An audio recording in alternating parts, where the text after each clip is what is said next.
नमस्कार मित्रांनो, मी सावित्रीबाई ज्योतिराव फुले या मालिकेच्या 30 जानेवारीच्या भागामध्ये आता सावी इथे एकटीच अशी उदास बसलेली असते आणि तेव्हा तिला तिच्या तिच्या आबांचे म्हणजे पाटलांचे शब्द आठवत असतात. ते तिला म्हणालेले असतात, "बर माझ्या पोरीसाठी माझं नियम ठरलेला आहे. पोरगा दिसायला चांगला असावा, विचारानं चांगला असावा, माझ्या पोरीवर प्रेम करणारा असावा, काळजी घेणारा असावा आणि त्याच्या घरातली माणसं पण चांगली पाहिजेत, प्रेमळ पाहिजेत, मायाळू पाहिजेत." आणि त्यानंतर तिला राधाचं आणि रमाचं सुद्धा आठवतं. त्या दोघींचे जे काही हाल झालेले असतात ते सुद्धा आठवतात. आणि त्यानंतर आबांनी तिला समजावून सांगितलेलं असतं, की एखाद्याच्या नशिबामध्ये वाईट झालं, वंगाळ झालं, म्हणजे दुसऱ्याच्या नशिबात तसंच होईल असं नाही. आणि ह्यो तुझा बाप तुझं वाईट वंगाळ कवा बी होऊ देणार नाही. आणि आता ती सगळं काही आठवत, विचार करत एकटीच बसलेली असते. आणि आता इकडे हे पाटील आणि त्यांच्याबरोबर त्यांचे सहकारी वगैरे जे असतात, ते पुण्यामध्ये पोहोचतात आणि तेव्हाच इकडे आता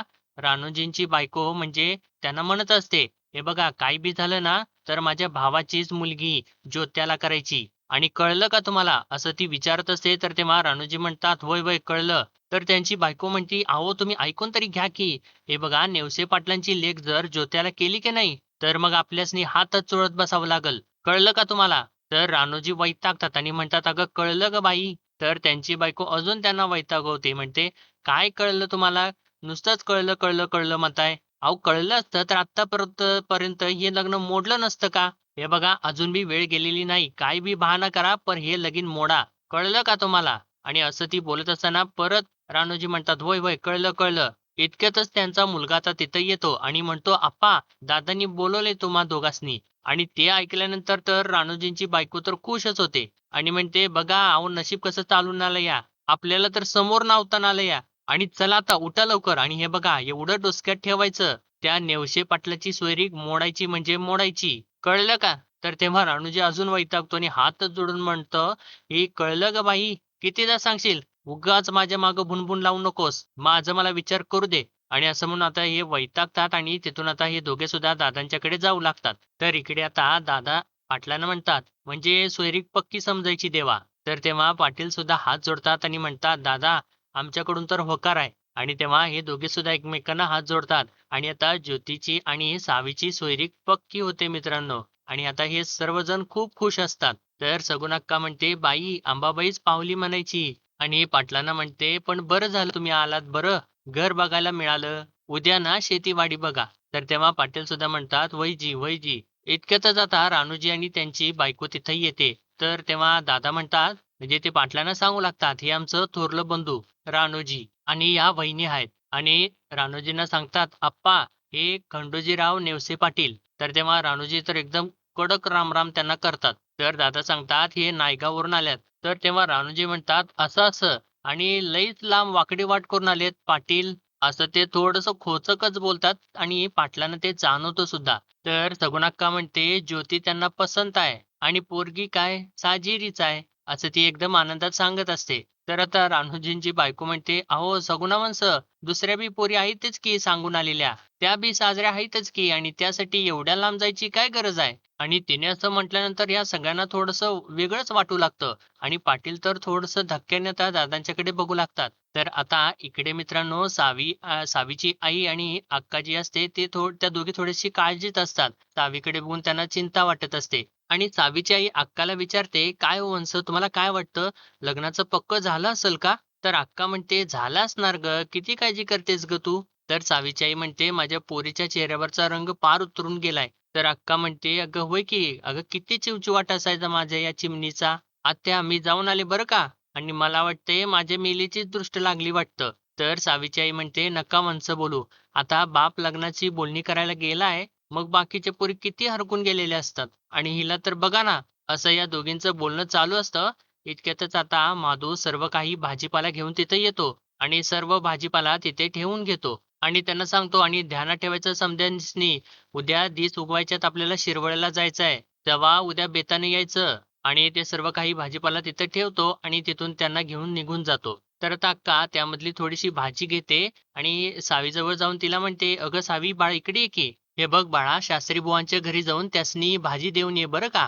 तर तेव्हा सावी हो असं म्हणून मान डोलावते. तर तेव्हा सावीची आई म्हणते, आणि येता येता मैत्रिणींच्याकडे जाऊन ये. बाळ जरा हसावं, खेळावं, गप्पा माराव्यात. आणि आता तिनं असं सांगितल्यानंतर सावी आता तिथून भाजी घेऊन निघून जाते. तर सावीची आई म्हणते, "म्या तर म्हणते गेल्या वर्षी सुपारी फुटली ना तर लई बरं होईल वंच."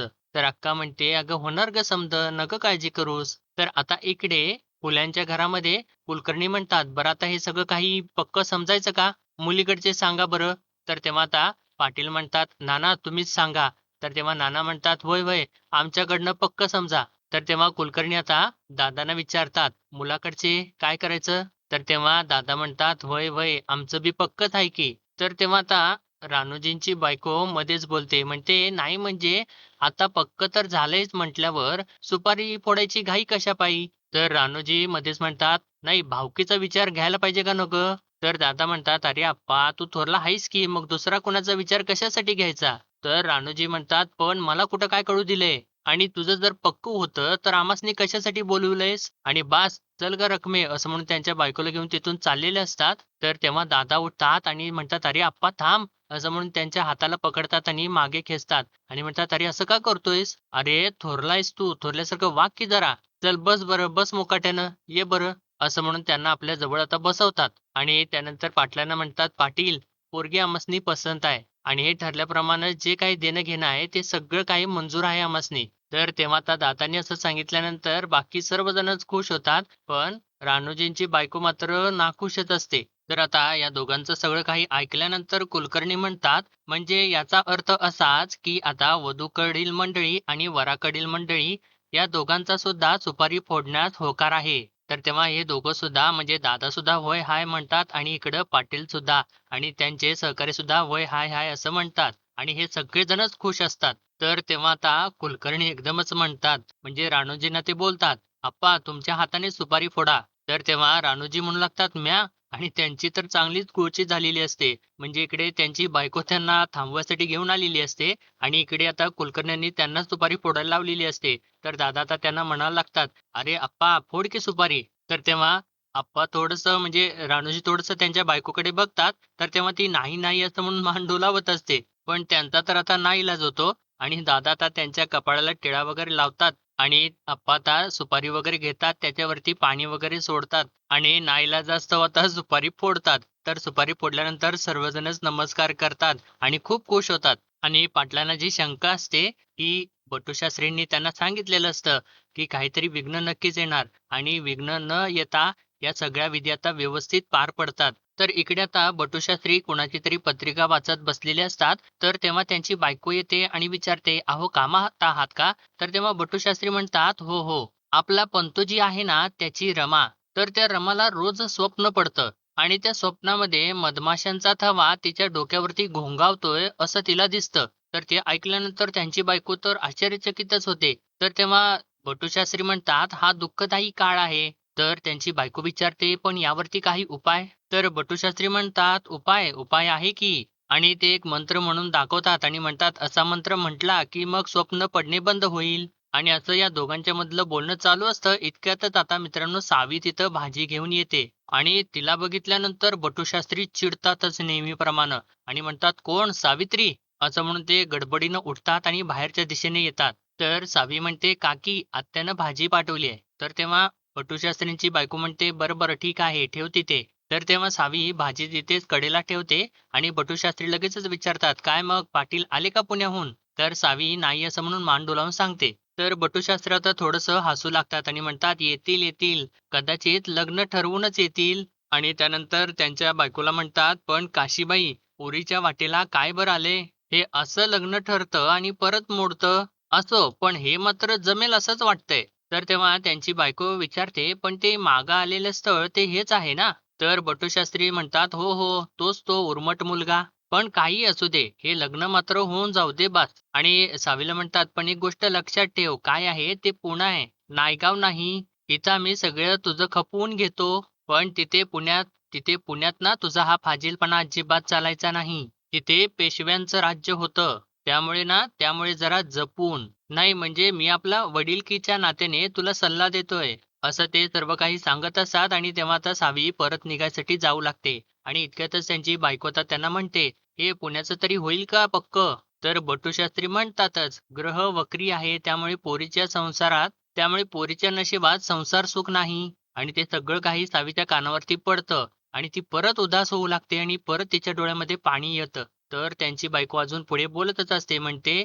कसं व्हायचं पाटलांचं आणि त्यांच्या या लेकीचं काही समजत नाही. आणि बटूशास्त्री हसत असतात. तर त्यांची बायको पुढे म्हणते, नशीबच फुटकं म्हणायचं तिचं, बाकी काय? आणि आता सावी ते सगळं काही ऐकते आणि ती खूप जोराने रडत असते. आणि त्यानंतर ती आता तिथून निघून जाते मित्रांनो. आणि त्यानंतर ती आता रस्त्याने चाललेली असते आणि तेव्हा तिला परत तेच शब्द बटूशास्त्रींचे सगळे काही आठवत असतात. हे असं लग्न ठरतं आणि परत मोडतं. आणि त्यानंतर राधाची जी काही अवस्था झालेली असते आणि रमाची सुद्धा जी काही अवस्था झालेली असते ते सुद्धा आठवतं. आणि परत बटूशास्त्रींचे शब्द आठवू लागतात. ग्रह वक्री आहेत आणि त्यांच्या बायकोचा सुद्धा शब्द आठवू लागतात. कसं व्हायचं पाटलांचं आणि त्यांच्या या लेकीचं काही सुद्धा समजत नाही. आणि इतक्यातच मित्रांनो आता पाटील इकडे घरी येतात आणि घरी आल्यानंतर ते बैलगाडीतून उतरतात आणि खूपच खुश असतात. इतक्यातच आता सदा ओरडत येतो, आई आबा आले आबा आले. आणि तेव्हा पाटील तर एकदम खुश असतात आणि ते सकाला कडेवरती घेऊनच आतमध्ये येतात आणि म्हणतात,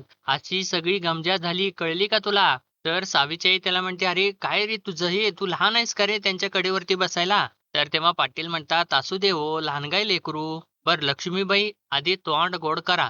असं म्हणून ते आता तिला म्हणजे त्यांच्या सावीच्या आईला गोड भरवत असतात आणि तेव्हा इतक्यातच अक्का तिथे येते आणि त्यांच्याकडे बघून म्हणते, खंडूजी काय चाललंय? आणि तेव्हा खंडूजी म्हणजे पाटील त्यांच्याकडे जातात आणि अक्काला म्हणतात, "अक्का आ कर बघू अगोदर आ कर." असं म्हणून सगळा तो गोड गुलाबजाम असतात ते तिच्या तोंडामध्ये घालतात आणि म्हणतात, "आता विचार बरं काय झालं?" तर तेव्हा अक्का म्हणते, "काय झालं सांग मला?" तर तेव्हा पाटील म्हणतात, "अगं अक्का सावीच्या लग्नाची सुपारी फुटली." तर तेव्हा पाटील तर खूप खुश असतात आणि अक्का पण ते ऐकल्यानंतर खूप खुश होते. म्हणते, "अरे काय सांगतोस काय?" आणि या दोघी सुद्धा देवाला नमस्कार करतात. तर तेव्हा अक्का म्हणते, "आता काय तुझ्या बायकोचं खरं नाही खंडू. अरे तुला काय सांगू? अरे केवढं नवस बोलले माहितीये का तुला? तर काय म्हणा की केसानं झाडत झाडत म्हणा अख्खं देऊळ झाडून काढीन आणि अजून काय की लोटांगण घालत घालत प्रदक्षिणा घालीन देवळाभोवती. आणि किती देवीसनी बोलली ती की साडी चोळीनं ओटी भरीन म्हणून. काय सांगू आता काय खरं नाही बघ तुझ्या बायकोचं." असं ती बोलत असताना सावित्री आई म्हणते, "काय म्हणसं तुम्ही बी?" तर तेव्हा पाटील म्हणतात, "ओ सावीची आई, हा पुण्याचा केशर पेढा तुम्ही बी खावा." आणि म्हणतात, "अहो लग्नाची तीथ बी धरून आलो." तर तेव्हा सावीची आई म्हणते, "अरे बापरे! लग्नाची तीथ बी धरली?" तर तेव्हा पाटील म्हणतात, "त्या कुलकर्णी काकासनी उगाच घेऊन गेलतो व्हय पंचांगासकट." तर अक्का म्हणते, "हाय का? या खंडूचं ना असंच असते बघ. एक घाव दोन तुकडे." आणि विचारतात, कवाची तीथ धरलीस?" तर तेव्हा पाटील सांगतात, "होळी पौर्णिमेनंतरचा 5वा दिस म्हणजे फाल्गुन मध्य 5." तर तेव्हा सावीची आई म्हणते, "अरे बापरे! म्हणजे रंगपंचमीच की." आणि ती आता काळजीत पडते. म्हणते, "कसं होणार सगळं? म्हणजे माझं दळण-कांडण, सामान-सुमान, बस्ता, आहेर. अहो नाही व्हायचं हो." असं म्हणून ती अजून काळजीत पडते. तर तेव्हा अक्का म्हणते, "अगं होय, होय समधं काही व्यवस्थित होणार. काय बी काळजी करू नकोस. खंडूचं हे असंच असतंय. आता हाय का खंडू? आता दिवसाची रात आणि रात्रीचा दिस करायला लागणार." तर पाटील म्हणतात, "मग करायचं की अक्का. आता रात्रीचा दिसच करायचा. माणसं घ्या हाताशी आणि तुम्ही बी लागा कामाला. आणि अक्का या लग्नाचा बारदाना लय मोठा असणार आहे बरं का. शेवटी काय बी झालं तरी खंडोजी पाटलाच्या एकुलत्या एका लेकीचं लग्न आहे. सोडतो की काय?" तर सावीची आई म्हणते, "तर." असं म्हटल्यानंतर आता सर्वजणच हसू लागतात. आणि तेव्हा आता सावी सुद्धा तिथं येऊन उभारलेली असते. आणि तेव्हा आता पाटलांचं लक्ष तिच्याकडे जातं आणि ते आता तिला आपल्याजवळ बोलावून घेतात. आणि सावी आता त्यांच्यासमोर येऊन उभी राहते आणि ती थोडीशी उदासच असते. कारण बटूशास्त्री आणि त्यांची बायको तिला बोललेले असतात. ते सगळं काही तिच्या डोक्यामध्ये घुमत असतं. तर तेव्हा आता पाटील सावीला म्हणतात, "अगं हे सावी, तुझं पुस्तक काय परत आणता आलं नाही मला. पण ज्यानं तुझं पुस्तक नेलं की नाही, त्याला आता कायमचं तुझ्या पदराला बांधून देतो. मग तर झालं का?" असं म्हटल्यानंतर आता सावी पण खुश होते मित्रांनो. आणि या दोघी सुद्धा म्हणजे सावीची आई सुद्धा आणि अक्का सुद्धा मोठमोठ्याने हसू लागतात. तर आता सावी म्हणजे पाटील विचारत असतात, "चालतंय का नाही? चालतंय का नाही?" तर तेव्हा सावी आता लाजते आणि "काय अब्बा?" असं म्हणून सावीच्या आईजवळ ती जाते. तर तेव्हा आता पाटील या दोघांना म्हणजे सकाला आणि सदाला म्हणतात, "जा पोराठोरासनी पेढं वाट जा, जा." असं म्हणून त्या दोघांना पाठवून देतात आणि खूप आनंदी एकदम खुश वातावरण असतं घरामध्ये. तर इतक्यातच मित्रांनो इकडे म्हणजे रानोजींच्या घरी एक जण येतो आणि "कोणी आहे का? कोणी आहे का?" असं विचारत असतो. तर तेव्हा रानोजींची बायको बाहेर येते आणि विचारते, "कोण पाहिजेल आहे?" तर तेव्हा तो माणूस जो असतो तो विचारतो, "फुल्यांचं घर हेच का?" तर तेव्हा रानोजींची बायको म्हणते, "वय हेच आहे की, पण तुम्ही कुठून आलायसा?" तर तेव्हा तो माणूस सांगतो, "मी नायगावहून आलोय." तर तेव्हा त्यांची रानोजींची बायको म्हणते, "नायगाव म्हणजे तेच काय नेवसे पाटलांचं नायगाव?" तर तेव्हा तो माणूस म्हणतो, "हो, हो, तेच, तेच." तर तेव्हा रानोजीची बायको म्हणते, "त्यांची सोयरी की नाही तिकडं पलीकडे झाली आहे, पलीकडच्या घरात. आमच्या धाकट्या दिरांच्या पोराला दिली आहे. त्यांची पोरगी त्यांना दिली आहे. तिकडे जावा, तिकडे जावा." असं म्हणून ती आतमध्ये चाललेली असते. तर तेव्हा तो माणूस म्हणतो, "अहो थांबा, थांबा. ते ठाऊक आहे मला, पण मला रानोजी फुलेंना भेटायचं आहे. म्हणजे थोडं महत्त्वाचं काम आहे." तर तेव्हा रानोजींची बायको म्हणते, "असं आहे व्हय? बरं, बरं ठीक आहे. थांबा मी बोलवते त्यासनी." आणि त्यानंतर ती आता गडबडीमध्ये आत जाते आणि त्या रानोजींना बोलावते आणि म्हणते, "अहो ऐकलत का? अहो बाहेर की नाही तुम्हासनी कोणतरी भेटायला आले नायगावातनं." तर तेव्हा रानोजी सुद्धा म्हणतात, "नायगावातनं?" तर त्यांची बायको म्हणते, "होय, होय, चला लवकर." आणि आता हे दोघे सुद्धा आता बाहेरच्या दिशेने येतात आणि रानोजी आता त्यांना विचारतात, "कोण म्हणायचं?" तर तेव्हा तो माणूस सांगतो, "मी नारोपंथ." तर तेव्हा रानोजी म्हणतात, "नारोपंथ आणि नायगाववरून आलायचा? काय काम आहे?" तर तेव्हा नारोपंत म्हणतो, "ज्योतीविषयी थोडं बोलायचं होतं." तर तेव्हा रानोजी म्हणतात, "असं आहे का? बरं, बरं. ठीक आहे, ठीक आहे. तिकडे चला, तिकडे चला." असं म्हणून त्यांना आता तो आडोशाला घेऊन जातात. तेव्हा नारोपंत आता रानोजींना सगळं काही सांगू लागतात. म्हणजे त्यांनी इथं काही ऐकवलेलं नाहीये, पण बहुतेकच आता तो ही सोयरीक मोडायसाठी इथं आलेला असतो. तर तेव्हा रानोजी ते सगळं काही ऐकतात त्यांचं आणि म्हणतात, "हे म्हणजे असं झालं, की आंधळा मागतो एक डोळा आणि देव देतोय 2 डोळं." तर तेव्हा रणोजींची बायको सुद्धा ते सगळं काही ऐकते आणि म्हणते, "आता बघा मी कशी नांगी मोडते ते." आणि यांचा आता कटकारस्थान चालू होतं मित्रांनो. आणि आता इकडे ज्योती आखाड्यामध्ये येतो आणि तो आखाड्यामध्ये आल्यानंतर इतक्यातच आता त्याच्या मागून लहूची वस्ताद सुद्धा तिथे येतात. आणि तेव्हा ज्योती त्यांना म्हणतो, "तुम्ही सांगितल्याप्रमाणे भाकऱ्या आणल्यात म्या." तर तेव्हा वस्ताद तिथेच उभा असलेल्या 2 मुलांना म्हणतात, "दौलती, रघु या हारात त्या करपटीत भरा." तर तेव्हा आता त्यांनी सांगितल्याप्रमाणे ज्योतीसुद्धा त्या भाकऱ्या लगेचच त्या दोघांच्याकडे देतो आणि ते दोघे आता त्या भाकऱ्या करपटीमध्ये भरतात आणि चांगलं करकचून बांधतात. तर ते बांधल्यानंतर तो आता ते आपल्या खांद्यावरती घेतो. तर तेव्हा वस्ताद त्याला सांगतात, "या खरपटी पार्वतीच्या रानात घेऊन जा ठरल्या ठिकाणी आणि वाटेत कुणी ठोंबाडा भेटला तर आपण आपलं गप गुमान खोपडायचं." तर तेव्हा ते दोघं सुद्धा "वैजी, वैजी" असं म्हणत असतात. तर तेव्हा वस्ताद म्हणतात, "तुम्ही निघा आता. तिथं आपली माणसं वाट बघत बसल्याती." असं त्यांनी सांगितल्यानंतर आता ते दोघं सुद्धा तिथून निघून जातात. तर त्यानंतर आता वस्ताद सुद्धा उठतात आणि ज्योतीला म्हणतात, "म्या मागणं येईलच असं नाही. माणसं आल्याती. तुम्ही 2-2 शेकडा जोर लावा आणि मगच घरला परत जावा." असं ते सांगतात आणि तिथून आता निघून जातात. तर तेव्हा ते निघून गेल्यानंतर ज्योतीचा मित्र विचारतो, "कोण राहिलं पर्वतीच्या रानात?" तर तेव्हा ज्योती सांगतो, "15 दिवस आधी बंडातली माणसं आल्यात. तिथं कोणतरी राघोजी भांगरे नावाचा माणूस आपल्या माणसाबरोबर 2 दिवस दबा धरून बसला होता." तर तेव्हा त्याचा मित्र विचारतो, "पण आपण केव्हा बंडात सामील होणार?" तर दुसरा सांगतो, "अरे वस्ताद सांगतील तेव्हा." आणि ज्योतीला म्हणतो, "अरे ज्योती, पण तू त्या लग्नाच्या भानगडीत पडू नकोस हां." तर तेव्हा त्याचा पहिला मित्र विचारतो, "पण का?" तर तेव्हा हा सांगू लागतो, "अरे लहूची वस्तादांनी तानाजी बाबांचा मंत्र सांगितलाय ना, आधी लगीन कोंढाण्याचं मग रायबाचं, आधी स्वराज नंतर संसार." तर तेव्हा तो पहिला मित्र असतो तो म्हणतो, "पण कोणीतरी मुंडावळ्या बांधायला तयार झालंय, त्याचं काय करायचं?" आणि तेव्हा आता ज्योतीला सुद्धा वस्तादांचे शब्द आठवू लागतात. "लगीन करून संसार करण्यापेक्षा तलवार घ्या आणि गोऱ्या माकडासनी हुसकावून लावा. तलवार की संसार, रक्तात भिनायचं का कुंकवात रमायचं?" असं ते सर्व काही बोललेले असतात. ते सगळं काही आता ज्योतीच्या डोक्यामध्ये घुमत असतं. आणि मित्रांनो, आजचा भाग त्यांनी इथेच संपवलेला आहे आणि पुढील भागामध्ये आपण पाहणार आहोत, सावीची आई सावीला सांगत असते, प्रत्येक हरणीला एक ना एक दिवस आपल्या कळपातून बाहेर जावंच लागतं. तर सावी म्हणते, "पण सगळं सोडून जायचं?" तर तेव्हा सावीची आई म्हणते, "रक्ताच्या नात्यापेक्षा नवी नाती जवळ करायची आणि दुजाभाव नाही करायचा." असं ती सांगत असताना आता सावीला खूप जोराचं रडू कोसळतं आणि ती तिच्या आईलाच जाऊन बिलगते. तर इकडे आता रानूजी बरोबर दादांच्या घरी आलेले असतात आणि ते म्हणतात, "मुळात बघण्यानंतर व्यवस्थित बघून सोयरीक करायची होती. बरं त्यो लग्नाला तयार बी नव्हता. त्यातनं बी त्यो तयार झाला, तर ह्यो असला खोटा शिक्का त्याच्या कपाळावरती मारायला निघालायसा व्हय?" आणि असं ते सगळे काही बोलत असतात. तर तेव्हा आता ज्योती सुद्धा तिथं येतो आणि ते सगळं काही ऐकतो. आणि तेव्हा सगुणाक्काला तर धक्का बसलेलाच असतो आणि आता ज्योतीला सुद्धा धक्का बसतो. आणि मित्रांनो, मगाशी तो जो कोणी नारोपंत आलेला असतो नायगाववरून, त्यानेच हे सगळं काही कांड केलेलं असतं. आणि आता बघूयात काय होतं ते. यांच्यामुळे या दोघांचं लग्न मोडतं का धूमधडाक्यात होतं ते आता आपल्याला येणाऱ्या एपिसोडमध्ये कळेलच. तोपर्यंत मित्रांनो, आपल्या व्हिडिओला लाईक, शेअर आणि सबस्क्राईब नक्कीच करा.